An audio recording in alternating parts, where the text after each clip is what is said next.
continuando o assunto, eu botei outro link.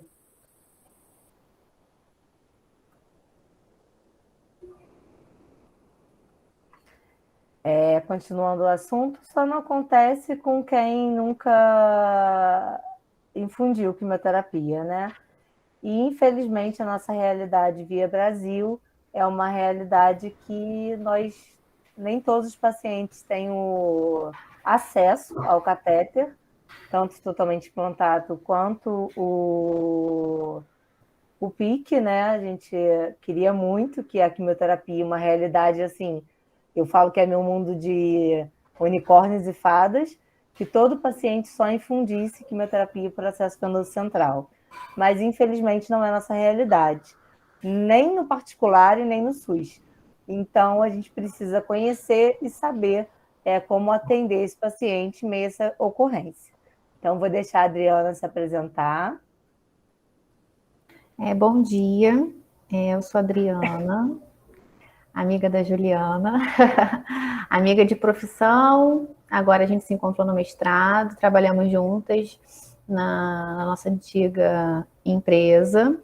E a minha experiência como enfermeira oncologista é em infusão, né? Então, a minha prática é voltada para o ambulatório. E a gente, foi o que a Juliana falou, nenhum enfermeiro de infusão, de quimioterápico, quer presenciar um extravasamento, mas é muito importante a gente saber as condutas e a ação que a gente precisa tomar de imediato, né? E como somos educadores, a gente também precisa compartilhar isso com a nossa equipe e estar sempre fazendo as atualizações, porque as coisas mudam e a gente tem que estar sempre conectados, né? Para que a gente consiga fazer um atendimento de excelência para os pacientes. É um risco esperado no tratamento, isso a gente conversa com o paciente, né? A gente, como enfermeira, a gente avalia a rede venosa também, a gente vai falar um pouquinho sobre isso, mas é importante a gente entender quais são os critérios e saber que todo paciente que faz quimioterapia está suscetível ao extravasamento de antineoplásico, né? Ju, se você quiser ir começando, você me fala que eu vou passando os slides. Tá, eu estava aqui tentando resolver como O que a link gente. As não tá. pessoas estão sem acesso. A ficha de presença? Estou fazendo aqui umas configurações. Uhum. Vou ativar tudo que possa estar desativado aqui.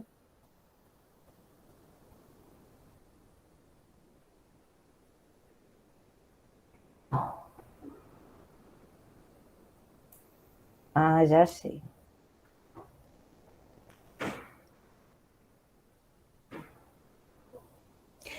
Ressaltando a questão que você falou também, Ju, é uma questão muito cultural, né, em relação ao catéter. Os próprios oncologistas, hemato, mais a parte de onco, né, porque hemato é um pouquinho mais aberto para a implantação do catéter, até por conta dos protocolos que são de longa duração. E a gente encontra ainda resistência em relação a essa inserção de catéter, que é uma pena, né, Renê? Você pode falar um pouquinho sobre isso também depois com a gente, compartilhar. Sem problemas, meninas. Então vamos começar. Eu acabei me apresentando, mas não falei da minha história com oncologia. Eu trabalho com oncologia há 14 anos. Ralei muito no salão de QT. Hoje eu estou na parte de gestão de processos, fluxos e trabalho com navegação do cuidado. Então, eu treino muitas enfermeiras também que fazem consulta e que acompanham esse paciente. Então, vamos começar. Eu coloquei outro link aqui, tá? Eu acho que eu configurei tudo da permissão. Vou ver se eu consigo logar. E falar um pouquinho de extravasamento para vocês. Dri, pode passar. A gente, primeiro, para começar, eu queria falar um pouquinho de definição. né? Porque as pessoas confundem muito. Tudo é extravasamento,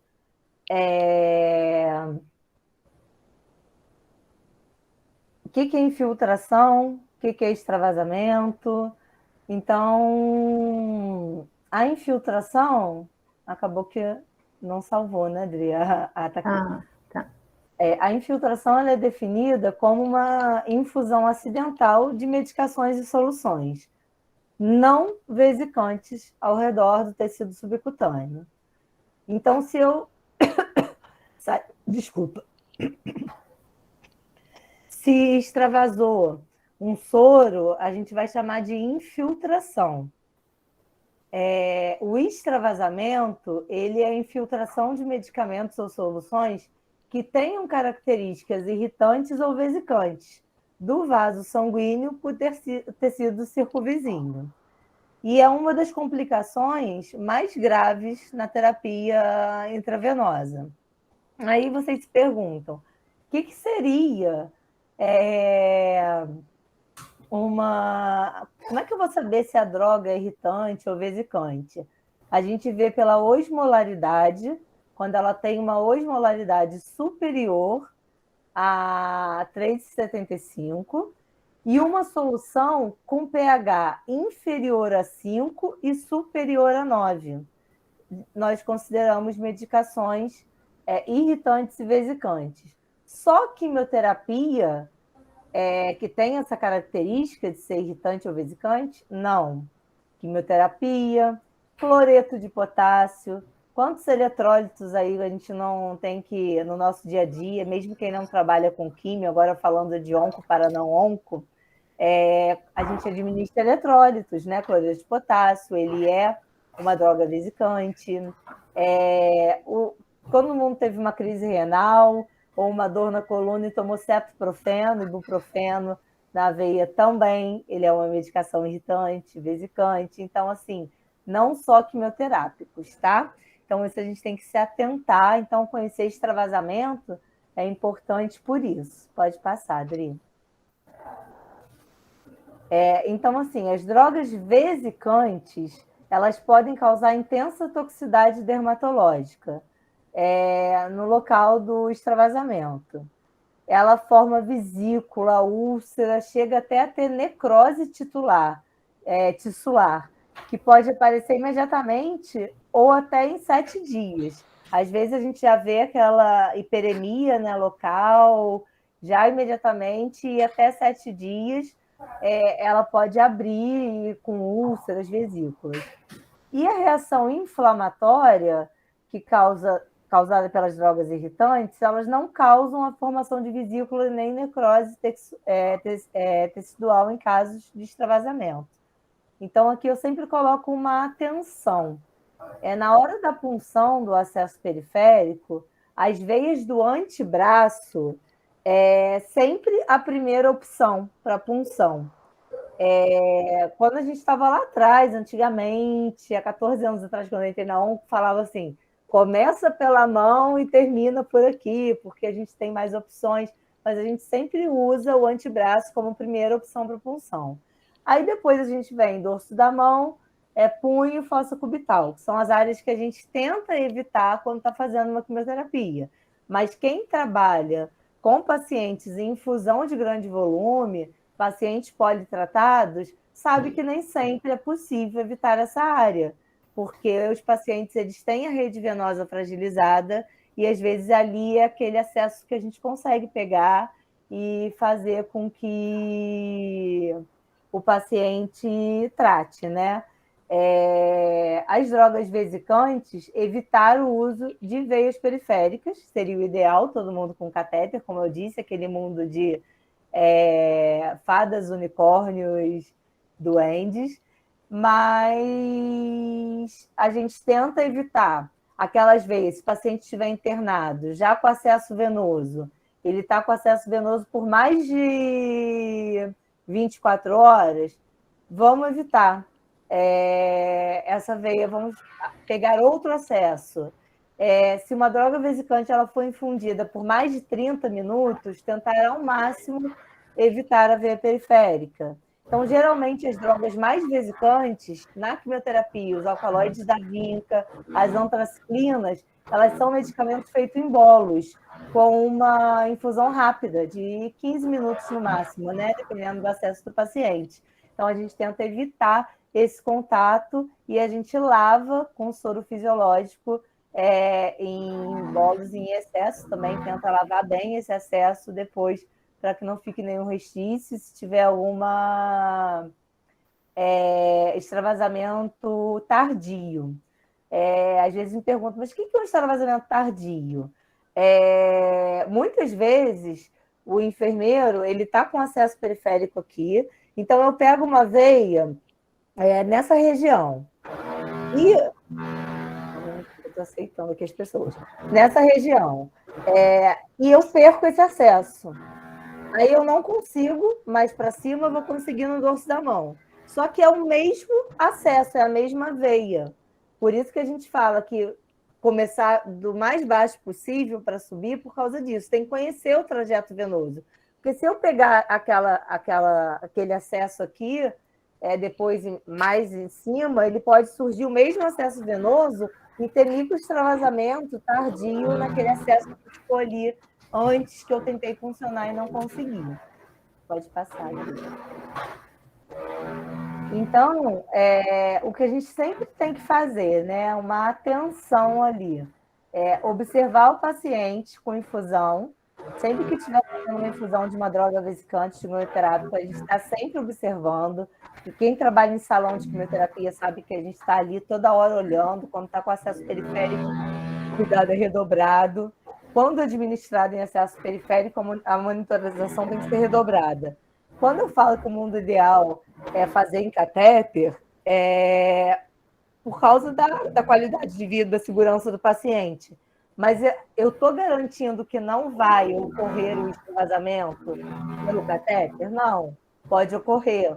Ocorre muito pelo porte acástico, pelo deslocamento da agulha, quando o paciente vai no banheiro. Mulheres que têm o seio grande, às vezes vão ajustar o sutiã. Eu sempre peço para ir sem sutiã, com uma blusa aberta, e botar o sutiã após a infusão, mas algumas gostam de abaixar só a alça. Aí, quando elas resolvem no banheiro, esquece, pode acontecer de deslocar a agulha. Por isso que a gente tem que estar sempre atenta, ter uma fixação boa, estar observando a infusão, mas em acesso periférico a gente redobra. E em caso de suspeita de extravasamento, o paciente reclamou de dor, qualquer coisa, para a infusão. Então, o primeiro passo. Qual é o primeiro passo para eu identificar o extravasamento? Na dúvida, para a infusão. Então, esse eu poderia dizer que é o primeiro passo. Aí a gente vai falar mais um pouquinho à frente.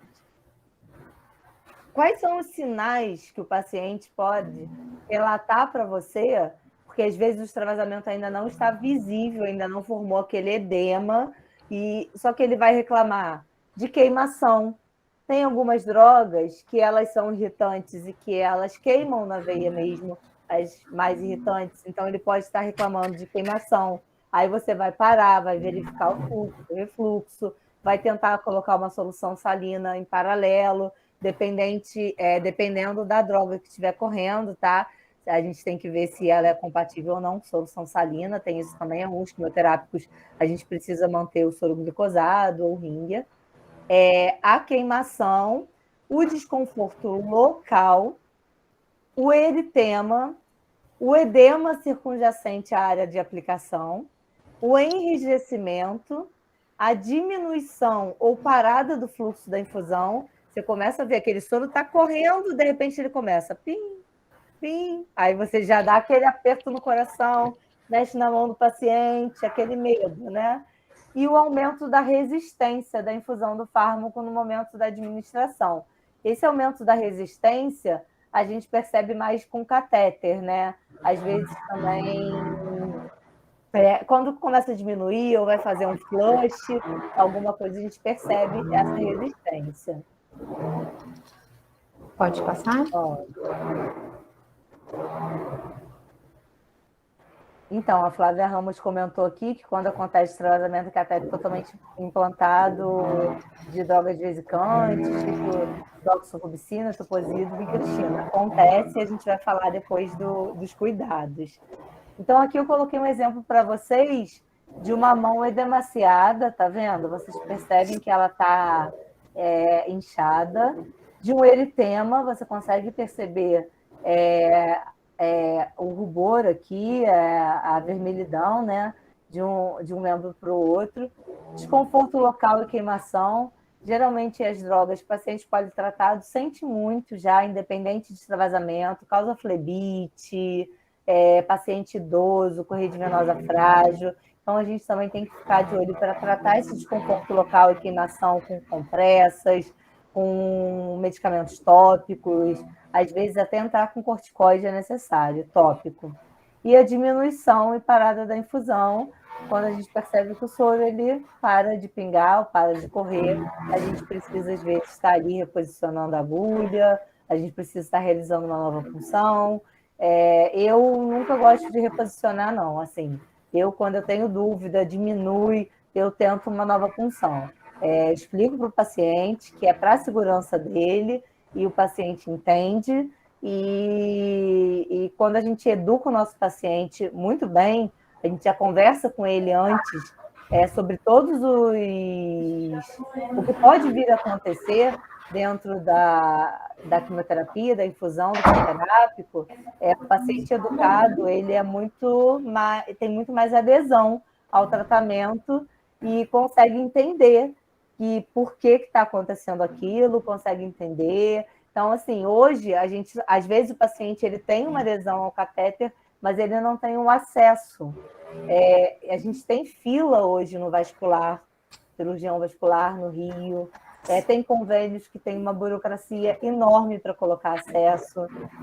Quando o paciente está internado, a passagem da PIC é mais fácil, porém, quando o paciente é um paciente ambulatorial, a burocracia é muito grande, até para passar um PIC. Então, o médico, na pressa de começar o tratamento, e o paciente também, porque eles têm ansiedade, que eles sempre falam uma frase para mim, o câncer não espera. Então, com essa pressa de iniciar o tratamento, a gente vai ter a opção de iniciar pelo acesso venoso periférico. Pode passar, Adri. Então, aqui, essa paciente foi uma paciente que extravasou alcaloide da vinca. Foi uma paciente que fazia um protocolo chamado ABVD, que é uma paciente de hemato, e extravasou vincristina. É uma medicação altamente vesicante, e a gente foi acompanhando e causou essa lesão bonita que vocês estão vendo aí, já com exposição de tendão. Foi um paciente que precisou passar por cirurgia plástica, fazer enxerto, uma paciente que sofreu muito, ela teve sepse, ela ficou internada há muito tempo por causa de um extravasamento. Era uma paciente politratada, já com acesso periférico bem frágil, e infelizmente não é uma coisa fora da nossa realidade, né? Então, aqui eu coloquei uma tabela. Se eu for falar para vocês medicamento por medicamento, a gente vai ficar aqui falando de 10 horas de curso. Então, não é. Isso aqui é uma tabela ilustrativa. Como está gravado, depois a gente posso estar fornecendo material. Eu tenho um e-mail para vocês, o e-mail que eu mandei o convite está fornecendo material para vocês. Então, coloquei algumas drogas que são consideradas neutras, né? O pemetrexed, ciclofosfamida, algumas drogas que são mais irritantes, como a carboplatina, a cisplatina, eu coloquei ali, por que ela está com asterisco? Porque a cisplatina ela é irritante depois de uma certa concentração, assim como a carbacetacel também ela é vesicante depois de uma certa concentração. Então, a gente tem aqui algumas drogas, a da carbazina, A doxorubicina lipossomal, ela é irritante, não vesicante. Já a doxorubicina, ela é uma antraciclina que é totalmente vesicante. A isso a gente vai, conforme o primeiro slide, verificar pela osmolaridade e pH da droga. Muita gente fala assim, não tem que ler o bula de remédio, né? Só que a gente pensa que quem tem que saber de medicação é o farmacêutico, ele tem que saber a osmolaridade, ele tem que saber, o ideal é vir no rótulo, pH, osmolaridade, mas para a gente, enfermeira, é importante ler bula sim, ler sobre medicamentos, conhecer a osmolaridade, pH da droga, por quê? Somos nós que estamos administrando. Nós somos o último filtro antes de chegar no paciente. Quando a gente trabalha com quimioterapia, uma coisa que a gente aprende lá na faculdade a gente tem que são os 5 certos, a gente vai manipular a droga que nós mesmos manipulamos, então a gente administra, e na quimioterapia não. Essa droga ela tem que ser administrada dentro de uma capela de fluxo laminar, tem todo um processo de manipulação dessa droga, de administração, uso de EPIs, porque são drogas que a gente não pode expor o paciente, o profissional, por muito tempo. Então, a gente manipula uma droga que outra pessoa, a gente administra uma droga que outra pessoa manipulou. Então, a gente tem que ter total confiança no rótulo, total confiança na equipe e saber da droga sim, porque a gente que está administrando, a gente que está do lado do paciente, e se acontecer alguma coisa, a gente precisa saber como agir.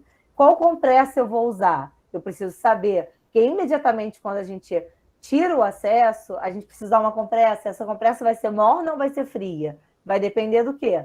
Do medicamento. Então, a gente precisa conhecer o medicamento, não simplesmente administrar.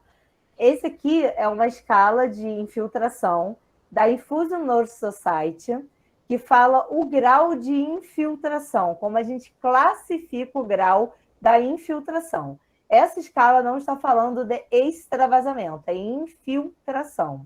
Então, é no geral. Então, um grau 0 é sem sinais clínicos, um grau 1 é quando a pele está fria, pálida, tem um edema menor que 2,5 centímetros, com pouca dor ou sem dor local.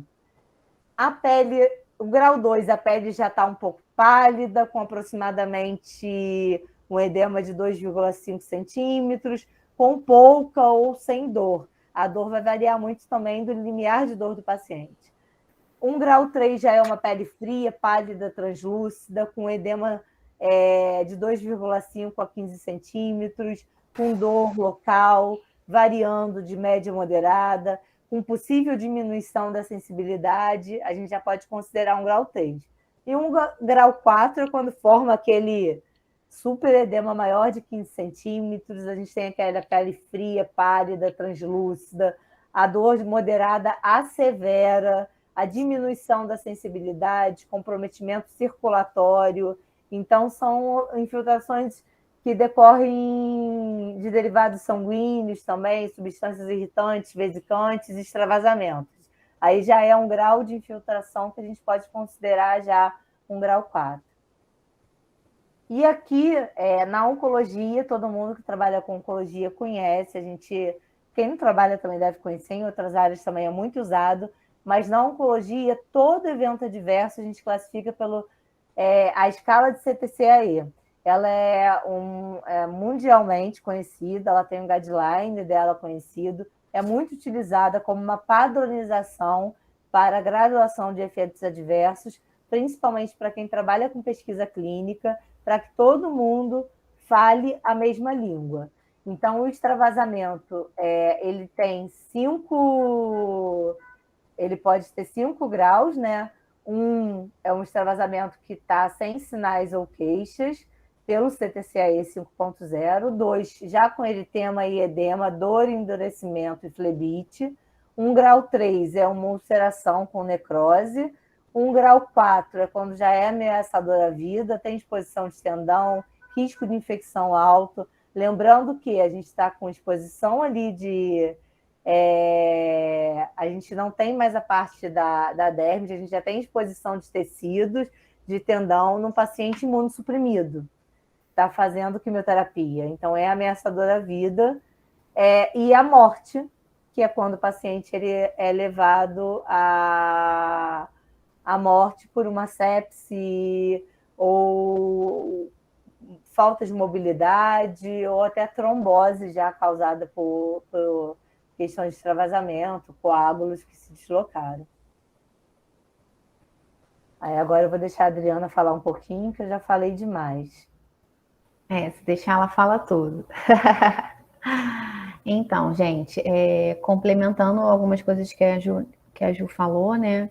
Ninguém quer passar pelo extravasamento, ninguém quer ter essa vivência. Só que é uma realidade que a gente tem que encarar de frente, né? Então, e aí? A gente está com o paciente e eu identifiquei que o meu paciente teve um extravasamento de quimioterapia. A primeira coisa que eu vou pedir para vocês e orientar, eu sei que é uma conduta bem difícil, mas primeiro manter a calma.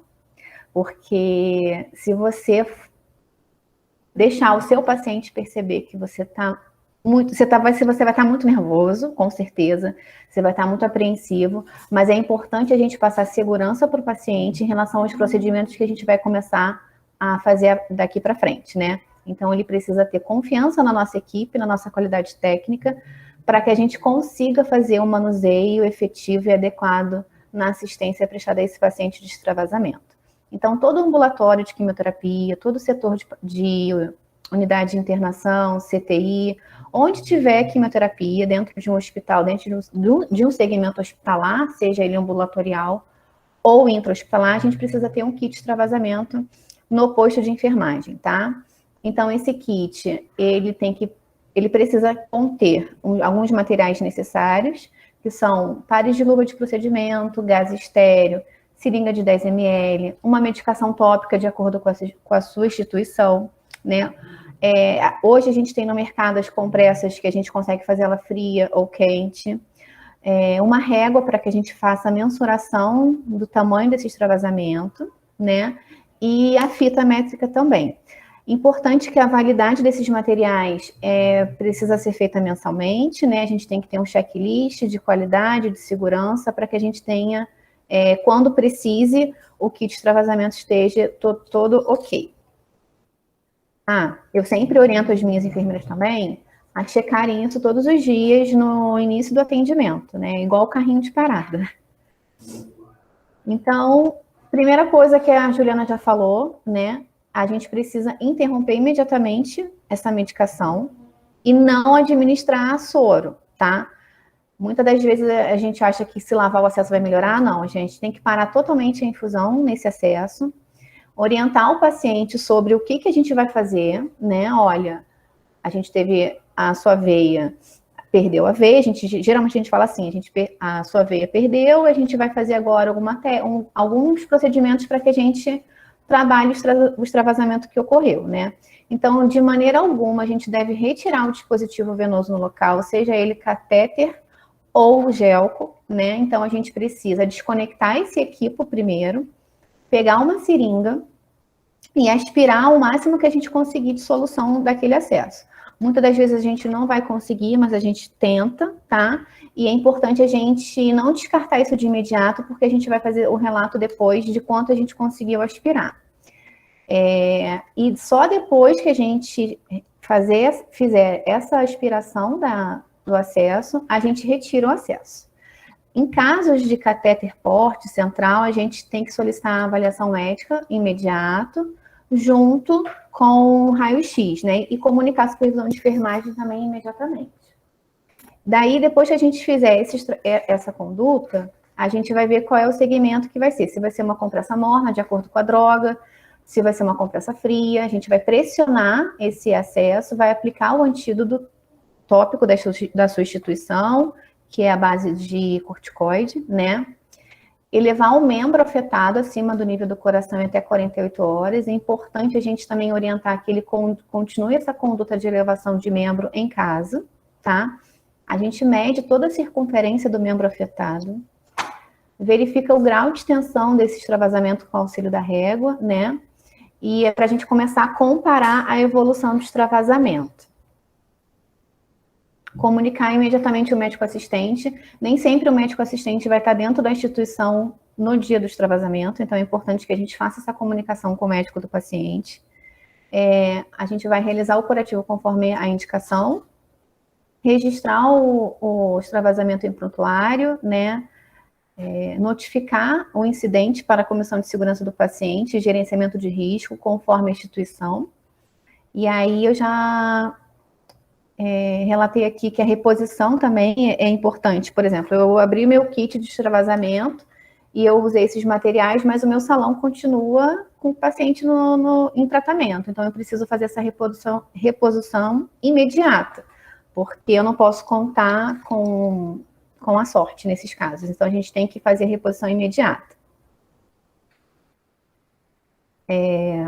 Aí, na prescrição de enfermagem, em relação ao extravasamento, a gente precisa ser bem detalhista e não economizar na hora do registro, né? Então, a gente tem que descrever o que aconteceu, como é que foi o ocorrido, né? Se o paciente reclamou de desconforto, queimação, se teve eritema, edema, diminuição do fluxo e resistência. Importante também, não somente no extravasamento, mas quando a gente fala de quimioterapia, é o enfermeiro sempre fazer o registro em relação à rede venosa do paciente. Se ele identificou que a rede venosa está fragilizada, se ele já solicitou o catéter para o médico assistente, e relatar isso tudo. Paciente, por exemplo, paciente com fragilidade capilar, por exemplo, 6º ciclo de Taxol semanal, já solicitado a catéter para o médico assistente, aguardando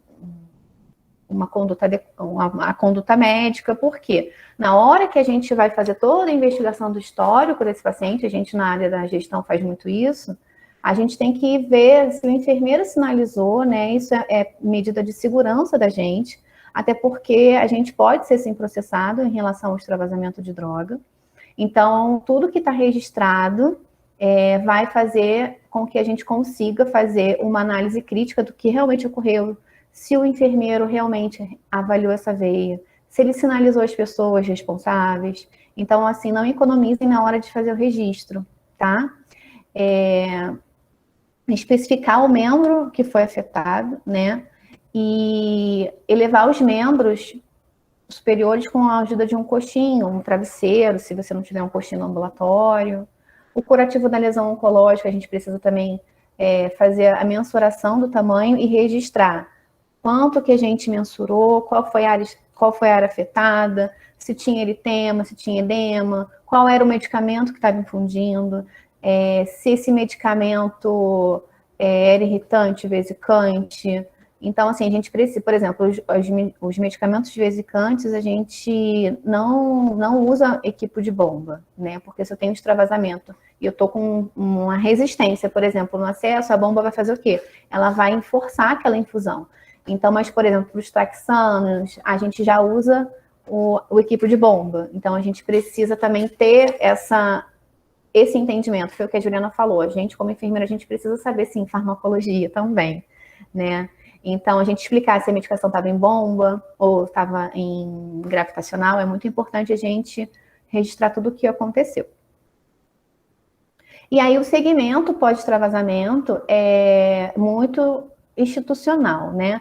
Então, de acordo com a sua instituição, de acordo com o POP de extravasamento que você tenha, é importante que todo enfermeiro de quimioterapia leia o POP de extravasamento, para que ele saiba quais são as condutas que a instituição que ele está prestando serviço adotaram para o segmento pós-extravasamento, né? Mas sempre o que vai divergir são as datas de retorno, mas as condutas geralmente são iguais, né? Então, a gente faz um segmento telefônico de acordo com os dias estabelecidos, impresso, segmento. A gente precisa também aplicar o TCLE nesse paciente para que a gente consiga ter autorização para o registro de fotos, para que a gente faça o acompanhamento progressivo dessa lesão, né? Se vai abrir lesão ou não, quais são as medidas que a gente vai tomar, se a gente vai encaminhar ele para um dermatologista, se a gente vai precisar fazer uma analgesia, se ele está com dor. Então, é importante a gente aplicar o TCLE no paciente ou no acompanhante em caso de incapacidade do paciente ler e compreender o TCLE. A gente vai solicitar que esse paciente ele retorne à unidade, né, onde ele foi atendido, de acordo com os dias estabelecidos pela instituição, para a gente reavaliar esse paciente, no caso, registrar foto, ver como é que está, se a lesão, se o local piorou ou regrediu, como que ele está seguindo, se ele está sentindo dor, a gente pede um esquema de analgesia mais adequado. Então, assim, é importante que a gente faça com que esse paciente retorne para que a gente veja, analise como está a progressão desse extravasamento, né? E reorientar ele, porque às vezes as condutas vão mudar de acordo com o tempo. Essa questão do encaminhamento também eu já falei, pro dermatologista, porque muitas vezes a gente precisa fazer isso, e até cirurgião plástico, no caso de alguns tipos de droga, né? Registro fotográfico é obrigatório em relação às drogas irritantes, tá? Porque vai aparecer, perdão, né, nas drogas irritantes e vesicantes, porque nas vesicantes com certeza vai abrir lesão. É muito difícil a gente ter um extravasamento com droga vesicante e não abrir lesão. É praticamente impossível, tá? O registro, ele precisa ser anexado também à folha de controle desse segmento de extravasamento, né? E a foto deve conter o nome completo do paciente, data de nascimento, nome do prontuário, data, hora, assinatura e carimbo do enfermeiro que realizou o registro. E aqui são uma tabela, né, que a gente usa como referência para a gente graduar os sinais e sintomas desse extravasamento, né? Então, ela vai de 0 a 4, e aí a gente vai fazendo a nossa avaliação, né? A cor, se está normal, se está rosa, se está com eritema, se está enrijecida. A gente tem muito enrijecimento em relação aos taxanos, quando tem extravasamento, fica aquele aspecto realmente assim de casca de laranja, né? Como é que está a integridade dessa pele, se ela está com perda, se está com vesícula, ver realmente analisar como está a pele do paciente, né? Se teve perda de tecido, exposição do músculo, de tendão, e aí a gente vai tendo um agravamento. Temperatura também é importante, se ela está normal, morna ou quente, se existe edema. A mobilidade desse paciente, ela vai ficar prejudicada, o paciente sente dor, né? Muitas das vezes ele não vai conseguir abrir e fechar a mão, ele não vai conseguir elevar o membro, né? Porque dói. Então, a gente precisa também entender em relação a essa mobilidade. Dor, a gente vai aplicar a escala EVA, né? E pedir o esquema analgésico satisfatório para o paciente, no caso de dor. E a questão da febre também, que a gente precisa mensurar. Sempre registrar a temperatura do paciente também. 37,8 já é considerado febre, tá?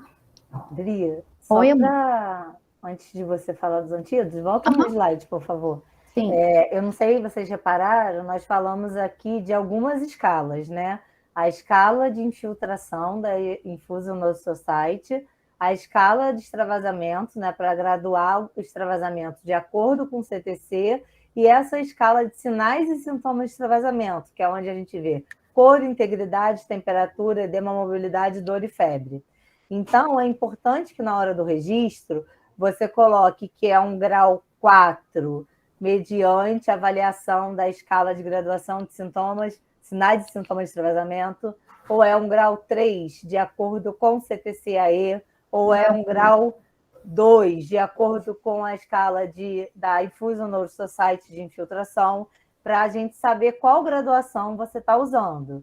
Eu geralmente, assim, uma complementa a outra. Então, se você for usar as 3, você pode colocar que usou as 3 escalas.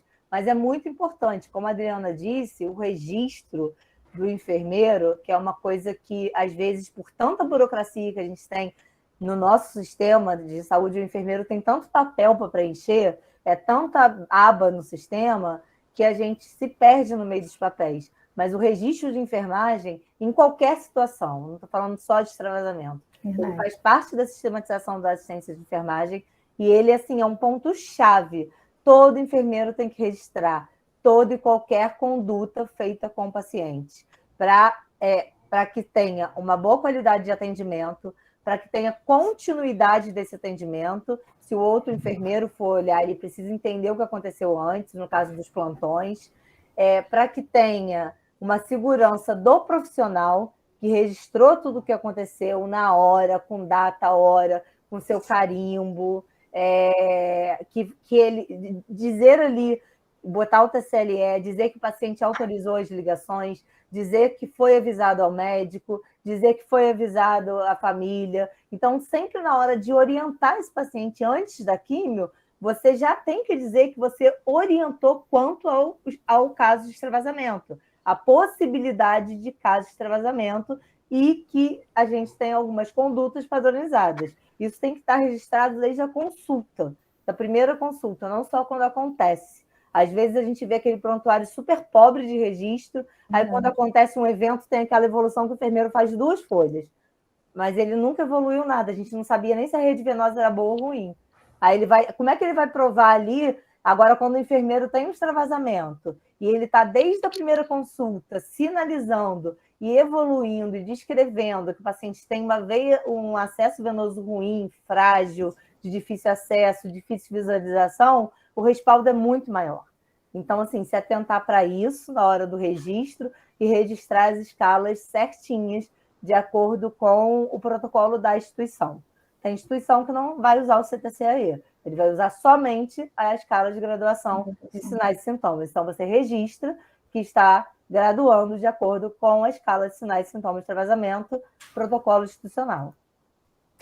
Assim, e complementando a questão do registro, né, Juliana, a gente também tem que... o óbvio tem que ser dito, a gente aprende isso na nossa vivência, né? A que você faça um registro do paciente que você atendeu, que você prestou cuidado, né? Porque já aconteceu, né, na minha gestão, de eu pegar uma evolução de um paciente que teve um extravasamento, de uma enfermeira que não fez o atendimento para o paciente naquele dia, né? Então, acho que é importante a gente ter a maturidade de entender que a nossa responsabilidade é evoluir o nosso paciente de acordo com a nossa assistência prestada. Vamos falar um pouquinho agora dos antídotos, né? Para cada droga existe um antídoto específico. Então, essa parte a gente fez de acordo com a instituição, mediante o uso dos guidelines. Então, existem algumas coisas específicas. A gente usa o Cardioxane, né, para drogas antraciclínicas. Então, a gente tem todo um cuidado nesse medicamento. É importante você, enfermeiro do salão de quimioterapia ou de pacientes internados que façam quimioterapia, checar com a farmácia também o uso desses medicamentos, se a gente tem estoque, porque como é um medicamento que não tem muita saída, então a gente sempre precisa estar relembrando, né, como enfermeiros exigentes que somos, se está tudo ok, se está na validade, porque realmente é um medicamento que a gente quase não usa, né? Então, a primeira infusão do Cardioxane, a gente precisa fazer em até 6 horas após o extravasamento, né? E aí a gente dilui ele para 1000 e a gente precisa fazer essa infusão em 2 horas. É importante. Eu preciso fazer a primeira dose do Cardioxane até 6 horas pós-extravasamento. Ele é um protocolo seguido de 3 dias. No D2, eu vou precisar fazer 1000 para 1000 de novo, eu vou infundir em 2 horas e eu vou fazer após 24 horas a primeira aplicação. Então, eu tenho que fazer o registro disso também no meu prontuário, né? Que foi administrado a dose no horário X e a segunda dose vai ter que ser 24 horas após. No D3, esse paciente vai receber uma nova dose, diluída para 500, né?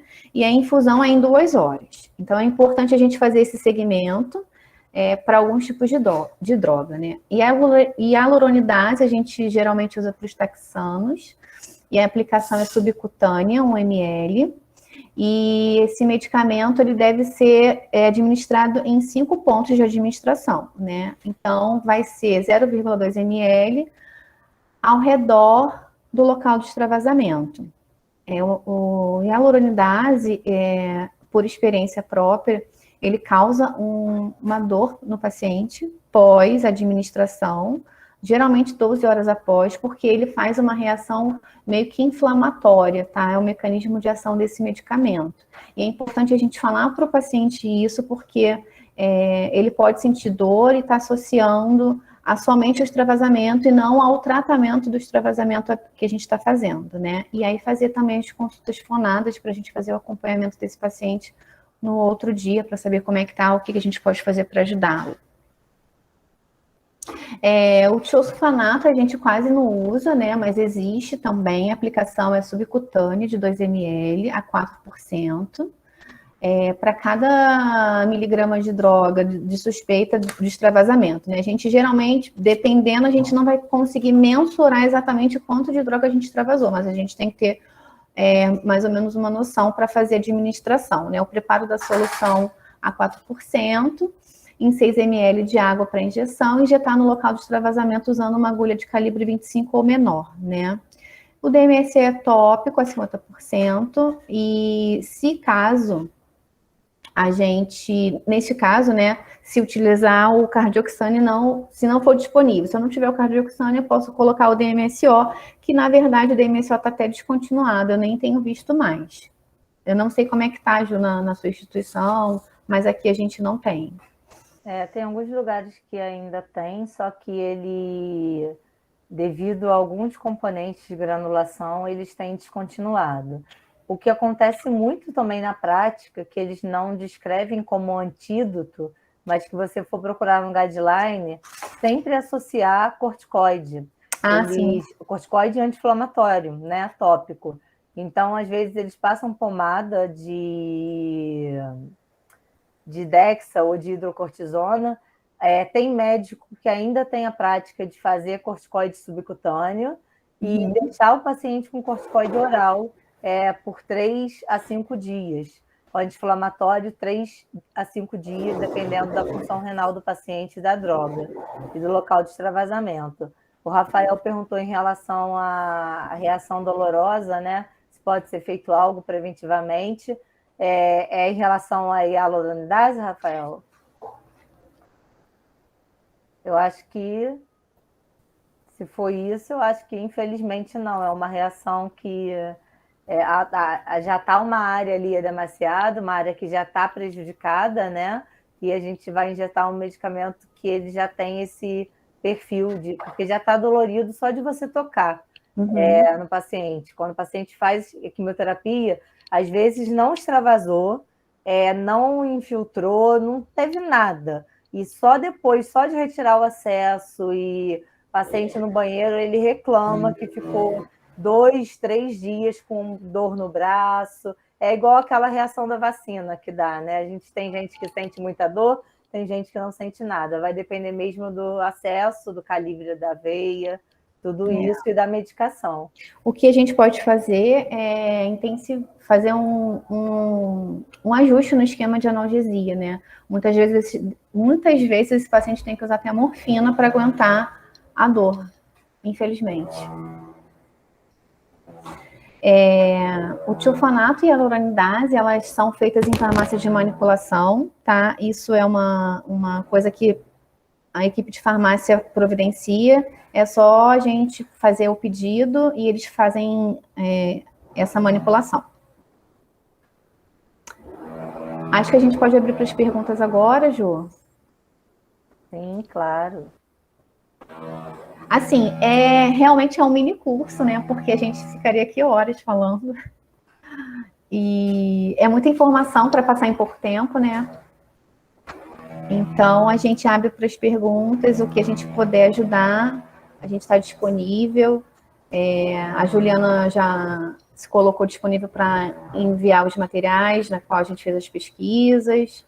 Importante a gente estar sempre atualizando essas informações e ter segurança, né, Ju, para fazer assistência. Eu botei vários links aqui, porque eu fui modificando o formulário para dar várias permissões.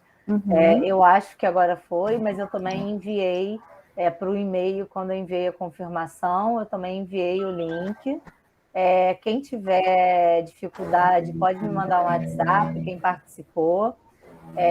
A gente sabe que, infelizmente, é o horário que tem muita gente aqui que eu sei que está no plantão, que está aqui no plantão prestigiando a gente.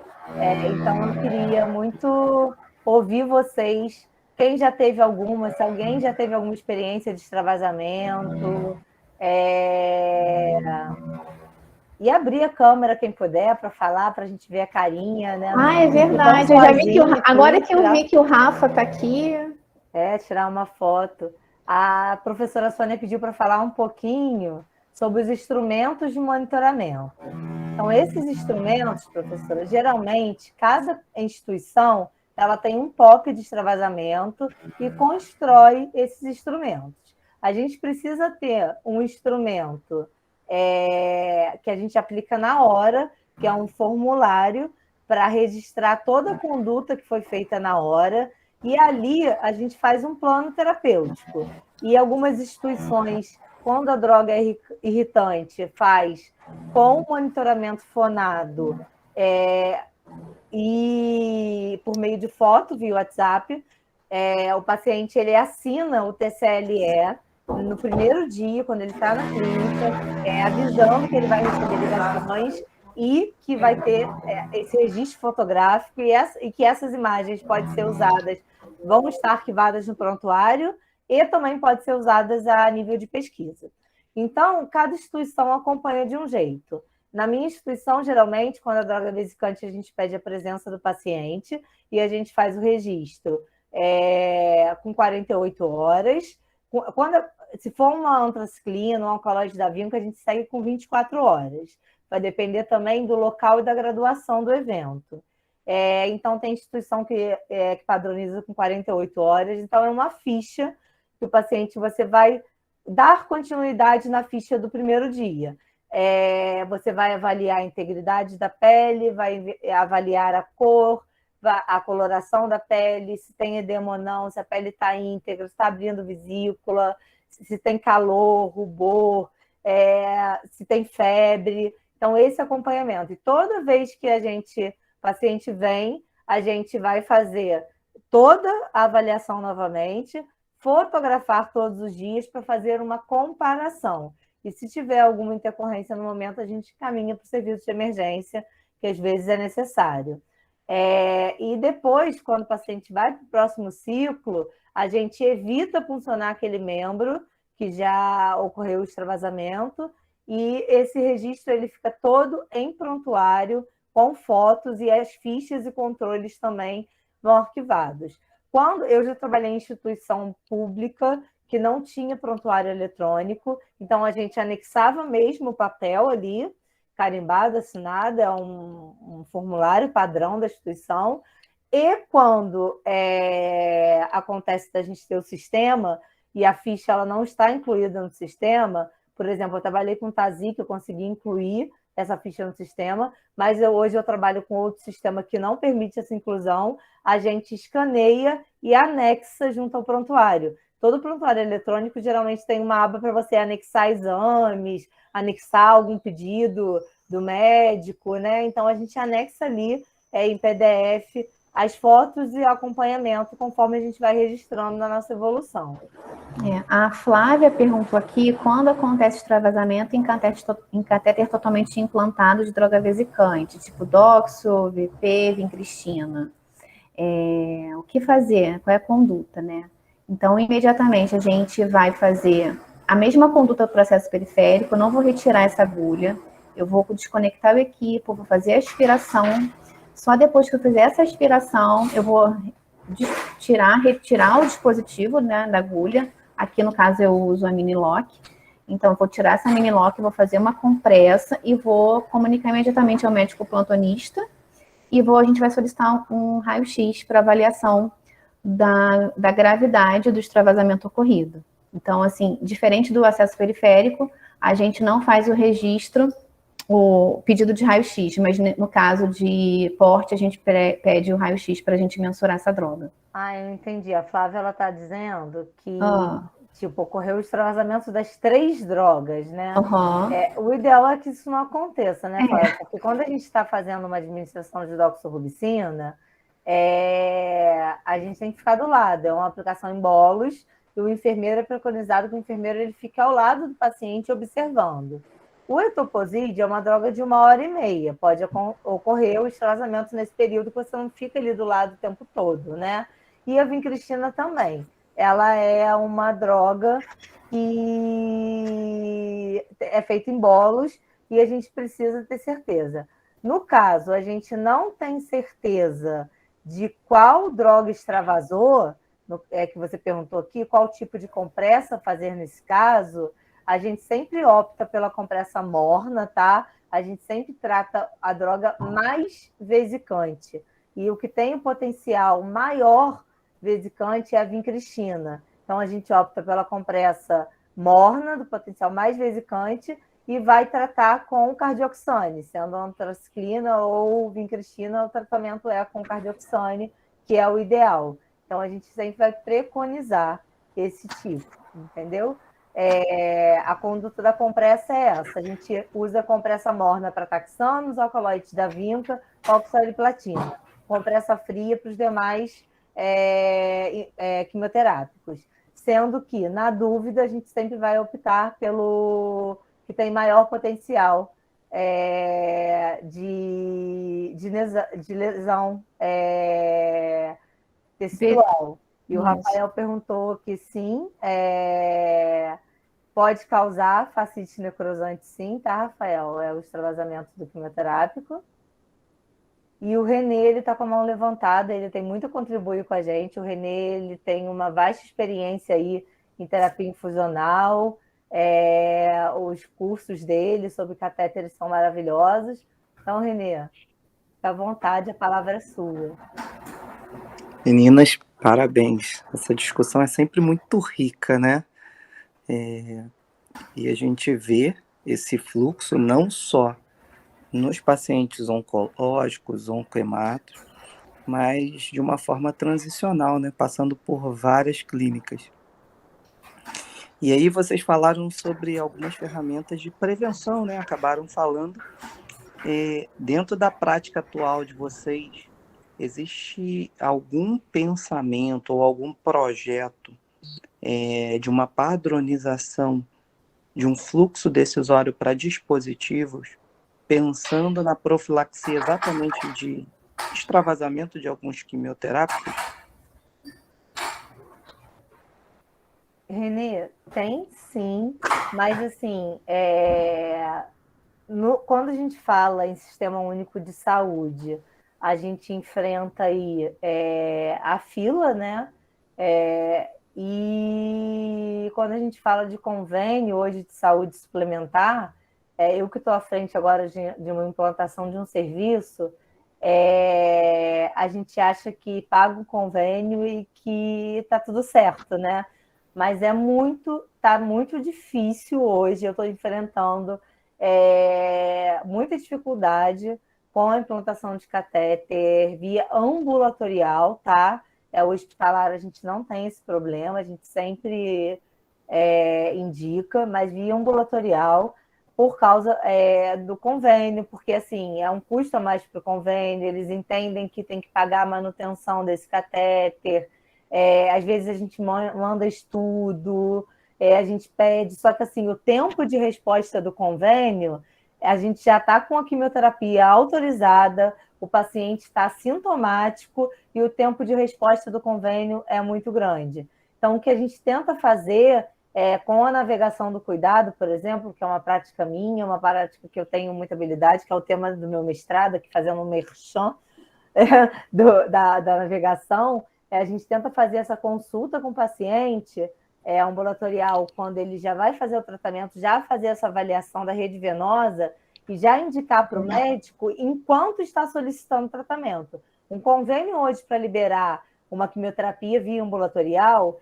ele tem um prazo de 10 a 21 dias úteis. Parece absurdo, mas é isso mesmo.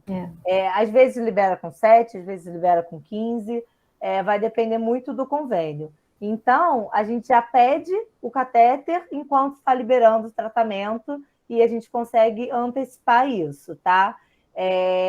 Em relação ao SUS, a gente tem também essa fila. O SUS não libera quimioterapia ambulatorial de imediato, e a gente também tenta, mas nem sempre a gente tem. Como é que eu vou dizer? A gente tem sorte de conseguir, a gente tem conseguir Suporte, né? esse objetivo de ter esse catéter. Então, eu acho que seria muito importante, sim, ter um estudo. Eu acho que até um estudo de farmacoeconomia, um estudo de... porque, assim, é muito mais... Se você for falar com um plano de saúde, é muito mais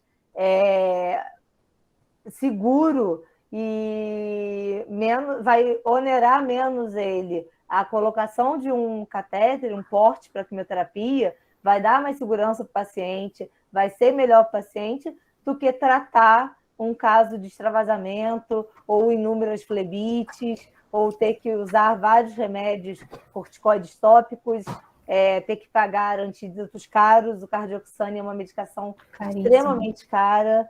Então, às vezes, as clínicas ambulatoriais, elas compram um frasco que vencem, aí vencem de novo, aí começa a ter dificuldade. Então, assim, seria muito interessante um estudo desse, eu gostaria, assim, de participar. Então, vamos soltar aqui, né, deixar a provocação do Renê como um convite também, para quem trabalha com oncologia, terapia infusional. Quem sabe a gente está fazendo um estudo grande aí e protocolando, porque lá nos Estados Unidos eu fiz um curso recentemente com o Hospital de Boston, no Dana-Farber, e as enfermeiras navegadoras de lá, eu fiz um curso com elas, com uma duração de 1 ano, né? E lá eles não fazem, assim, não é feita quimioterapia em acesso periférico, não existe mais. Lá eles só fazem quimioterapia em acesso venoso central, seja PIC ou catéter totalmente implantado. Assim, Renê, contribuindo, né, para o seu levantamento, na minha instituição, uma instituição privada, a gente, infelizmente, não tem acordo comercial para passar PIC em ambulatório, como a Juliana falou.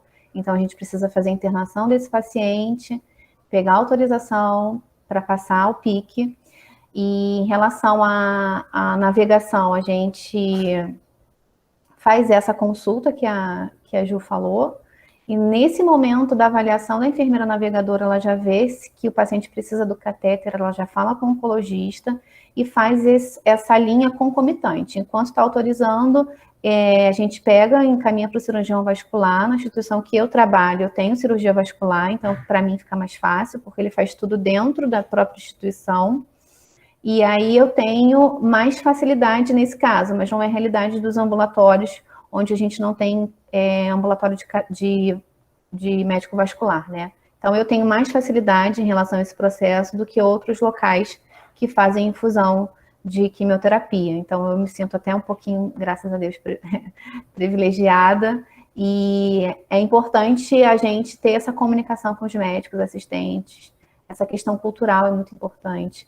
Eu já trabalhei com um oncologista que falava que enfermeiro bom não tinha que se pedir catéter, que a gente, como enfermeiro oncologista, a gente tem que achar a veia onde estiver, né?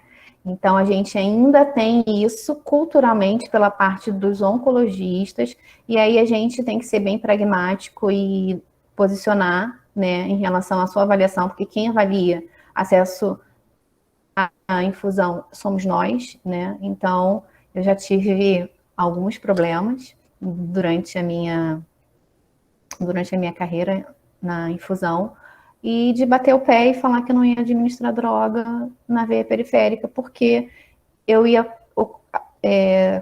ocasionar um dano para o paciente sem necessidade, né? Então, eles ficam possessos quando a gente faz isso, quando a gente se posiciona, porque vai atrasar o ciclo, mas na hora que tiver o extravasamento ocorrido, a culpa vai ser sua. E principalmente também, Adriana, quando você se posiciona com literatura, né? Então, literatura, a gente está sempre exato. baseado em guideline e na legislação também, né? Então, a gente tem que sempre conversar com o médico de forma a tentar ser mais tranquilo possível. Sim. E mostrar para ele, através de guidelines, através de artigos, de publicações, que é a maneira correta de se fazer. Uma coisa também, Renê, eu como trabalho muito em ambulatório, agora que eu estou nessa navegação hospitalar também, O que eu sinto muito nos pacientes é que o paciente, quando ele descobre que ele tem câncer, ele já vem de internações, de sintomas, aí teve que internar para fazer a biópsia ou para fazer a cirurgia, que às vezes a biópsia é feita durante a cirurgia. Aí são pacientes que estão imunodeprimidos e eles têm um medo imenso de internar. Então, quando você diz a ele que você precisa, porque o convênio só cobre o procedimento, se o paciente estiver internado, que você precisa internar ele para passar um catéter, o paciente, ele às vezes tem um surto, que ele não quer ser internado.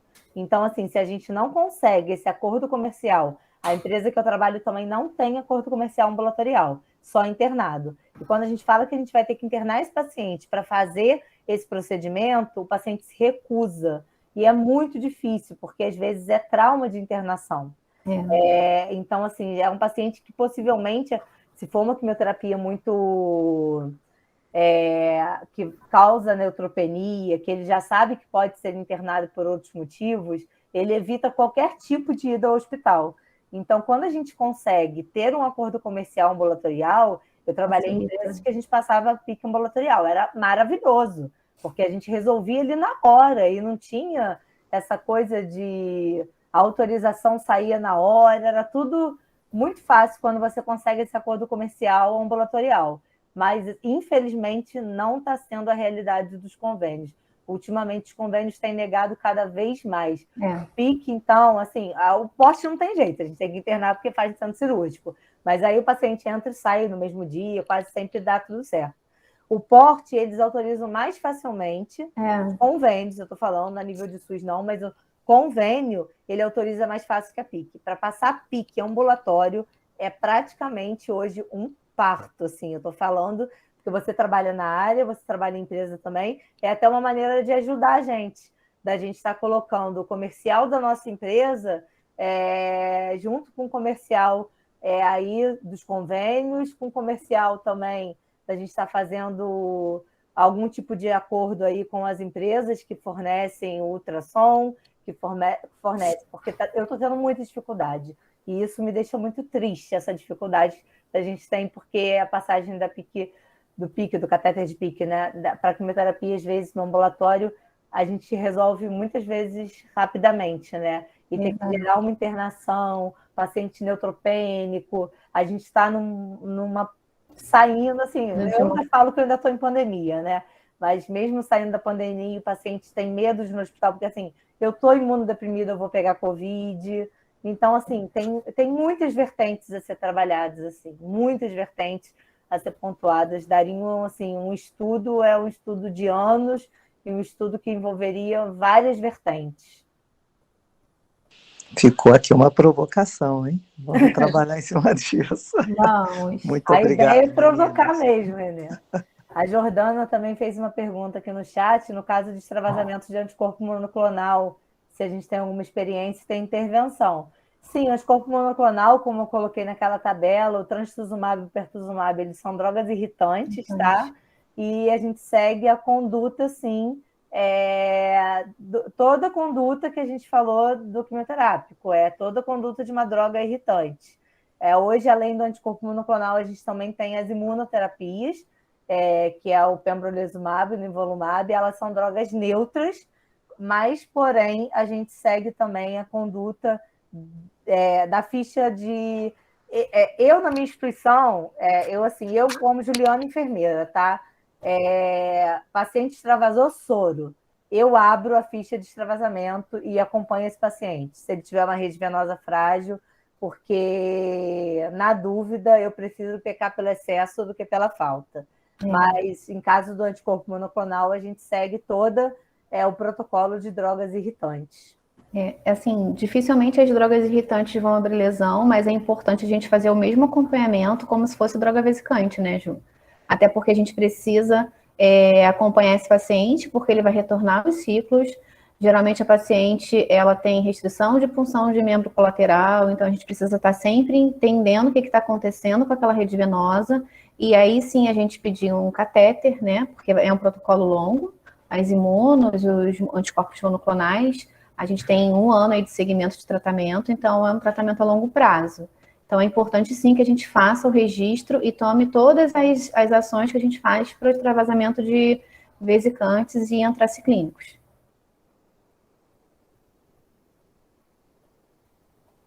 Alguém mais quer perguntar?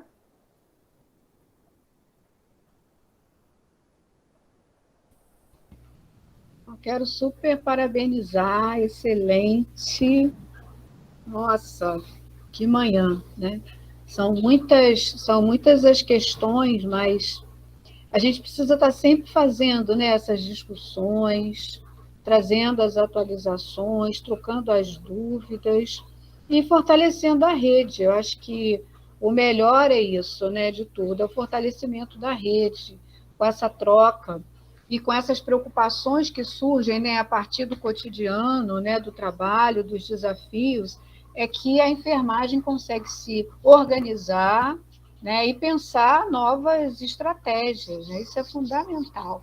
Essa provocação aí que vocês fizeram agora para um estudo, né, maior, envolvendo outros enfermeiros e diferentes realidades, isso é fantástico. Então, que bom que vocês estão aqui, que a universidade proporciona também nesse momento de troca e integração. Parabéns, foi excelente. Obrigada, professora. Só antes de terminar aqui, eu vou responder a última pergunta da Flávia, se a gente já teve experiência com extravasamento de paclitaxel e qual a conduta nesses casos, se é a mesma para vesicante. Flávia, o paclitaxel ele é uma droga considerada irritante na maioria dos guidelines. No último guideline de 2021 da OMS, da Infusion Neuro Society, dependendo da concentração, ele já está sendo considerado uma droga vesicante, e teve uma mudança na tratativa. O taxano, antigamente, era tratado como droga irritante e com compressa fria. Hoje, o taxano, tanto o paclitaxel quanto o docetaxel, eles são tratados com compressa morna. Essa mudança já está em bula, já está nos novos guidelines, tá? É uma conduta que teve uma mudança aí de 3 anos para cá. Então, tem muita gente atualizando os POPs hoje das instituições por isso. E o paclitaxel, ele tem uma característica a mais falando de acesso venoso, né? Porque o taxano, tanto o paclitaxel quanto o docetaxel, eles podem causar mapeamento venoso. Então, o paciente, ele causa o escurecimento da veia, do trajeto venoso. Então, se o paciente tomar sol, a gente tem que evitar ao máximo, a gente pede para sair, ficar dentro de casa com protetor solar, porque a luz artificial, ela também ela causa danos também à pele, não só a luz do sol, né? Então, assim, eu, como sou transparente, eu uso protetor solar dentro de casa. Então, eu aconselho os pacientes, ele tem esse mapeamento, às vezes é uma coisa que a gente não tem como evitar, por mais que a gente tente diluir ele na maior concentração, assim, que possa ter um mínimo de concentração ali, mas a gente tem a concentração, às vezes o paciente tem restrição hídrica, a gente não pode diluir para 500, ele tem que ser diluído para 250, então a gente tem esse problema do mapeamento. Então, o taxano, assim, seria uma droga que até antes da doxorubicina eu queria muito que fosse feito catéter. Até porque... E o mapeamento, às vezes, abre também, causa lesões. E isso é muito importante. E a conduta é essa, é a mesma, eu uso a mesma de vesicante e com pressa morna agora. Pode falar, Adri, que eu te cortei. Não, eu ia falar também que os taxanos são infusões que a gente faz o mínimo de 6 ciclos, né, para cima, e ele vai causando um enrijecimento mesmo da via periférica. Então, você vai ter, cada aplicação, você tem mais dificuldade de pegar um acesso periférico. E a gente, quando faz o docetaxel, a gente já fala com o médico, olha, mapeamento. E aí a gente sempre inicia, né, na via periférica, e aí, para depois falar, não falei que é mapear, aí vai e coloca catéter. Sempre assim. Ah, que bom, Flávio. Vocês já estão no guideline novo aí, fazendo a conduta correta. Gente, eu queria muito agradecer aos meus colegas de mestrado que estão aqui, o Renê, a Benício, o Rafael, aos colegas de trabalho Eu estou entrando agora no grupo DASA, tem muita gente aqui do CHN, do São Lucas. Então, assim, a Adriana, minha colega, é um presente que a oncologia me deu e que o mestrado só reforçou. Reforçou. E agradecer a presença da professora, que é uma honra muito grande, ela está aqui na sala com a gente.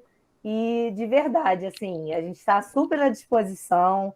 Quem quiser conversar sobre esse assunto, vocês têm meu e-mail, eu divulguei lá no Instagram, eu mandei e-mail para todo mundo. Eu vou deixar aqui